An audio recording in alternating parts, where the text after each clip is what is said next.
All right, the last day of February, local swell trackers, we're setting you up here for March as well.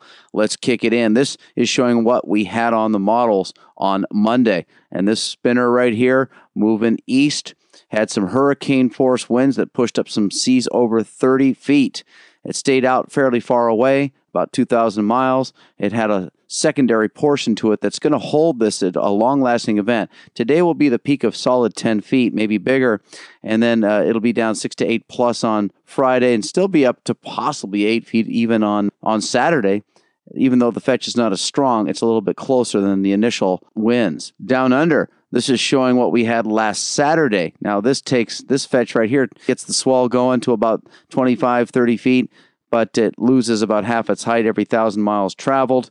These south swells are pretty rare for this time of year. They're late summer, and that guy's popping up right towards the equator, right towards us for some 2 to 3 on Sunday, Monday, and Tuesday. And then we go back to being pretty zonal down under. But at least, hey, we've got waves coming from down under. Okay, let's look at the swell periods. This is the one for today, bringing us up easily 10 feet. Here comes our Sunday south swell from the south-southwest. It's an early season, good sign. And we got a little something for Monday up in the 4 to 6 plus range. And then we get a little something for Thursday. And we won't claim exact size, but that one on Thursday could be pretty decent size. Definitely long periods in it at least. So here's the big storm right here that's passing us off, bringing us that long-lasting event I was showing you. These are the current models from StormSurf, garnering the WaveWatch 3 data. Then we get this other one that pops way up there for the Monday swell. And then a big one over here. Stays far away, but it'll still bring us in some long period fun waves on Thursday. And then the last storm on the charts pops right on the date line with a quick east-northeast track, but the proximity should allow that one to be bringing us up near advisory levels too for next weekend. The long-range forecasts are pure model fantasy and will likely need some adjusting.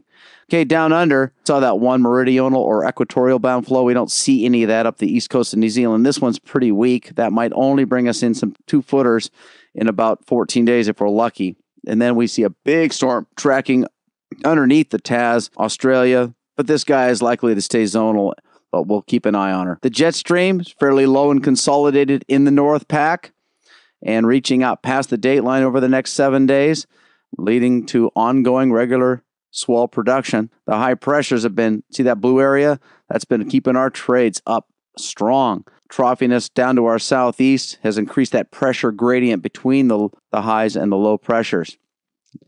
And then again, down under, we're not looking at anything great, but as I said, we're above averages for this time of year. The surface charts, hand-drawn. So there's that big high pressure moving quickly to the east. That big low pressure that's bringing us our big waves today has a front associated with it. That's bringing in a little bit more moisture on Friday, Saturday, and Sunday and Monday than what we've been seeing. Right now, the atmosphere is fairly stable, fairly dry.